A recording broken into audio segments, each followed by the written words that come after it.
മല്ലാക്കി 1-ാം അധ്യായം 1 മുതൽ 14 വരെയുള്ള വാക്യങ്ങൾ.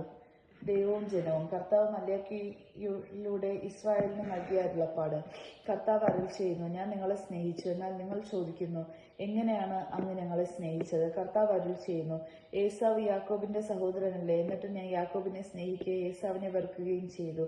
ഞാൻ അവന്റെ മലമ്പ്രദേശം ശൂന്യമാക്കി, അവന്റെ അവകാശത്തെ മരുഭൂമിയിലെ കുറിനരികൾക്ക് വിട്ടുകൊടുത്തു.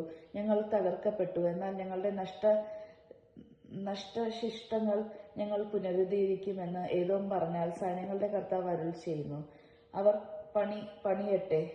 ദുഷ്ടജനമെന്ന് കർത്താവിന്റെ കോപം എന്നേക്കും വഹിക്കുന്ന ജനപദമെന്നും അവർ വിളിക്കപ്പെടുന്നതുവരെ ഞാൻ അത് ഇടിച്ചു തകർക്കും. സ്വന്തം കണ്ണുകൊണ്ട് തന്നെ ഇത് കണ്ടിട്ട് നിങ്ങൾ പറയും, ഇസ്രായേലിന്റെ അതിർത്തികൾക്കപ്പുറത്ത് കർത്താവ് അത്യുന്നതനാണ്. ആരാധനയിലെ അപാകതകൾ. പുത്രൻ പിതാവിനെയും ദാസൻ യജമാനനെയും ബഹുമാനിക്കുന്നു. എന്റെ നാമത്തെ നിന്ദിക്കുന്ന പുരോഹിതന്മാരെയും സൈന്യങ്ങളുടെ കർത്താവായ ഞാൻ നിങ്ങളോട് ചോദിക്കുന്നു, ഞാൻ പിതാവാണെങ്കിൽ എനിക്കുള്ള ബഹുമാനം എവിടെ? ഞാൻ യജമാനനാണെങ്കിൽ എന്നോടുള്ള ഭയം എവിടെ? എങ്ങനെയാണ് അങ്ങയുടെ നാമത്തെ ഞങ്ങൾ നിന്ദിച്ചെന്ന് നിങ്ങൾ ചോദിക്കുന്നു. മലിനമായ ഭക്ഷണം നിങ്ങൾ എന്റെ ബലിപീഠത്തിൽ അർപ്പിച്ചു. എങ്ങനെയാണ് ഞങ്ങൾ അത് മലിനമാക്കിയതെന്ന് നിങ്ങൾ ചോദിക്കുന്നു. കർത്താവിന്റെ ബലിപീഠത്തെ നിസ്സാരമെന്ന് നിങ്ങൾ കരുതി. കാഴ്ചയില്ലാത്ത മൃഗങ്ങളെ നിങ്ങൾ ബലിയർപ്പിച്ചാൽ അത് തിന്മയല്ലേ? മുടന്തുള്ളതിനെയും രോഗം ബാധിച്ചതിനെയും അർപ്പിച്ചാൽ അത് തിന്മയല്ലേ? അത് നിങ്ങളുടെ ഭരണാധികാരിക്ക് കാഴ്ചവെച്ചാൽ അവൻ സന്തുഷ്ടനാവുകയോ നിങ്ങളോട് പ്രീതി കാണിക്കുകയോ ചെയ്യുമോ? സൈന്യങ്ങളുടെ കർത്താവ് അരുളിച്ചെയ്യുന്നു, കർത്താവിന്റെ പ്രീതി ലഭിക്കാൻ നിങ്ങൾ കാരുണ്യം യാചിക്കുന്നു. ഇത്തരം കാഴ്ച അർപ്പിച്ചാൽ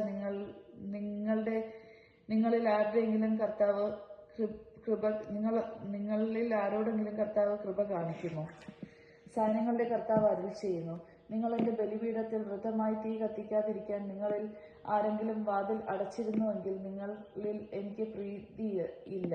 നിങ്ങളുടെ കരങ്ങളിൽ നിന്ന് ഞാൻ ഒരു കാഴ്ചയും സ്വീകരിക്കുകയില്ല.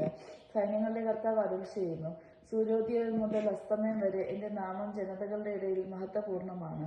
എല്ലായിടത്തും എന്റെ നാമത്തിന് ധൂപവും ശുദ്ധമായ കാഴ്ച അർപ്പിക്കുന്നു. എന്തെന്നാൽ ജനതകളുടെ ഇടയിൽ എന്റെ നാമം ഉന്നതമാണ്. സൈന്യങ്ങളുടെ കർത്താവ് അരുളിച്ചെയ്യുന്നു, കർത്താവിന്റെ ബലിപീഠത്തെ നിന്ദിക്കാം, നിന്ദ്യമായ ഭോജനം അതിൽ അർപ്പിക്കാം എന്ന് കരുതുമ്പോൾ നിങ്ങൾ അതിനെ മലിനമാക്കുന്നു. സൈന്യങ്ങളുടെ കർത്താവ് അരുളിച്ചെയ്യുന്നു, ഞങ്ങൾ മടുത്തുവെന്ന് പറഞ്ഞ് നിങ്ങൾ എനിക്ക് എതിരെ ചീറുന്നു. അക്രമം കൊണ്ട് പിടിച്ചെടുത്തതിനെയും മുടന്തുള്ളതിനെയും രോഗം ബാധിച്ചതിനെയും നിങ്ങൾ കാഴ്ചയ്ക്കായി അർപ്പിക്കുന്നു. നിങ്ങളുടെ കൈകളിൽ നിന്ന് ഞാൻ അത് സ്വീകരിക്കണമോ? കർത്താവ് ചോദിക്കുന്നു.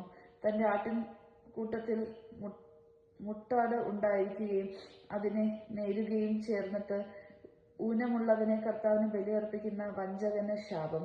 സൈന്യങ്ങളുടെ കർത്താവ് അരുളിച്ചെയ്യുന്നു, ഞാൻ ഉന്നതനായ രാജാവാണ്.